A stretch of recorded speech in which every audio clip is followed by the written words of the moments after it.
আসসালামু আলাইকুম বন্ধুরা, সবাই কেমন আছেন? আমি ইনশাআল্লাহ অনেকটা ভালো আছি।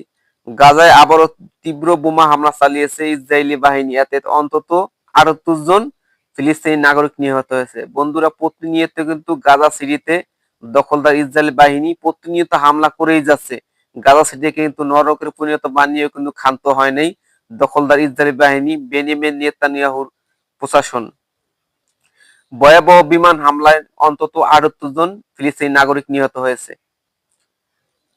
গাজা সিটিতে ব্যাপক স্থল হামলা শুরু করেছে দখলদার ইসরায়েল বাহিনী। এই হামলায় অন্তত ৭৮ জন ফিলিস্তিনি নাগরিক নিহত হয়েছে।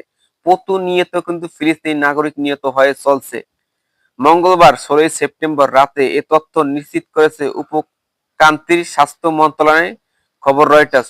প্রতিবেদনে বলছে, এছাড়া গাজা সিটি দখলে তীব্র বিমান হামলা, স্থল অভিযান চালাচ্ছে ইসরায়েলি বাহিনী। সেখান থেকে ফিলিস্তিনি উচ্ছেদ সামরিক কৌশল ব্যবহার করেছে ইসরায়েলি প্রতিরক্ষা বাহিনী আইডিএফ। স্থানীয় বরাবর আল জাজিরা বলেছেন, আঞ্চলিক প্রধান আবাসিক এলাকার দিকে এগিয়ে যাচ্ছে আইডিএফ।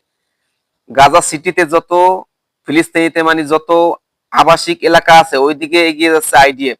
গাজা সিটিতে ইসরায়েলি অভিযানে মৃত্যুর সংখ্যা হু হু করে বেড়ে যাচ্ছে।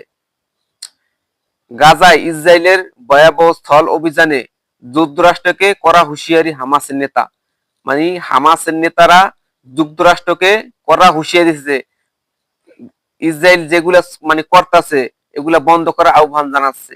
কিন্তু ওদিকে কি বলছে ডোনাল্ড ট্রাম্প দেখেন, ওদিকে আবারও ইসরায়েলি জিম্মিকে মুক্তি দেওয়ার আহ্বান জানিয়েছেন মার্কিন প্রেসিডেন্ট ডোনাল্ড ট্রাম্প। উল্টারও হামাস নেতাকে বলতেছে কি, তুমি যেগুলা জিম্মি করছো ইসরায়েলি বাহিনী এগুলা তুমি রিটার্ন দাও। সে আরো উল্টা রিটার্ন চাইতে আছে যেগুলা হামাসের কাছে জিম্মি আছে ইসরায়েলি নাগরিক। সে কোনো যুদ্ধের কোনো বন্ধ কোনো প্রতিক্রিয়া নাই। প্রতিনিয়ত গাজা সিটিতে মৃত্যুর সংখ্যা বেড়ে যাচ্ছে, এগুলা বন্ধের কোনো নামগন্ধ নাই। সে আরো উল্টারও হামাসের মুক্তি চায়। তার এর পিছনে পুরা আমেরিকার বা ডোনাল্ড ট্রাম্পের হাত আছে অবশ্যই। যাই হোক, এছাড়া পশ্চিম তীরে নবশুলে চলছে ইসরায়েলি সেনাদের অভিযান। স্থানীয় গণমাধ্যম বলেছে, কাফর বিল্লা শহরে শব্দবোমা নিক্ষেপ করছে আইডিএফ। ইসরায়েলি সেনাবাহিনী জানিয়েছে, বর্গিত এ স্থল হামলায় অংশ নিয়েছে তাদের দুটি টিম। এই দুটি টিমে প্রায় ২০,০০০ সেনাবাহিনী আছে ইসরায়েলের। দুটি ভীষণে প্রায় ২০,০০০ সেনাবাহিনী আছে ইসরায়েলের, সেগুলা দিয়ে কিন্তু তারা অভিযান শুরু করছে। গাজা সিটিতে প্রায় ১০ লক্ষ মানুষ ছিলেন। ইসরায়েলি এই হামলা শুরুর আগে শহরটিতে সব বাসিন্দাকে সরে যাওয়ার নির্দেশ দিয়েছে, কিন্তু এখন পর্যন্ত সেখানে অবশিষ্ট ৬ লক্ষ মানুষ রয়ে গেছে। তার ১০ লক্ষ লোক ছিল সিটিতে, কিন্তু যখন ইসরায়েলি বাহিনী হামলা বা অভিযান শুরু করছে সে জায়গাতন সরে যাওয়ার নির্দেশ দিয়ে গেছে, কিন্তু তারপরও ৪ লাখ লোক সরে গেছে, ৬ লক্ষ লোক অপশিষ্ট সেই জায়গায় রয়ে গেছে। কিন্তু ৬ লক্ষ লোক কই যাবে? এতগুলো লোক, ১০ লক্ষ লোক কিন্তু কম না। এগুলা লোক কোথায় যাবে? ৪ লাখ লোক সরে গেছে, ৬ লক্ষ লোক তার সে জায়গায় রয়ে গেছে। তার তাদের জীবন এখনো ঝুঁকির মুখে আছে।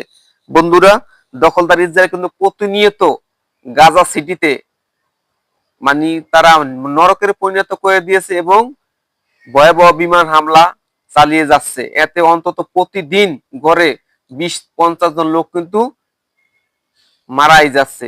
এগুলোর পিছনে সবচেয়ে বড় হাত হলো ডোনাল্ড ট্রাম্প। ডোনাল্ড ট্রাম্প যদি ইচ্ছা করে এগুলো কিন্তু অবশ্যই সে বন্ধ করতে পারে। সে কিন্তু আরো উৎসাহ দেয়। সে কিন্তু আরো হামাস নেতাকে বলতেছে যে, তোমাদের কাছে যে জিম্মি ইসরায়েলি বাহিনী আছে সেগুলো তুমি রিটার্ন দাও। তার সেগুলো সে রিটার্ন চাইতে আছে।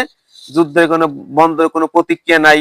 এতগুলা লোক সিটিতে ডেলি মরতাছে গাজা সিটিতে, এগুলোর জন্য তার কোনো মাথা ব্যথা নাই। উল্টারও সে কয়েকজন ইসরায়েলি বাহিনীর জন্য সে আরো হামাসের কাছে সেই লোকগুলা ফেরত চাইতে আছে। যাই হোক বন্ধুরা, এখন গাজা সিটির একমাত্র আল্লাহ ভরসা। যদি আল্লাহ পাক ছাড়া আর কোনো ব্যতীত কোনো লোক নেই যে বাঁচাবে।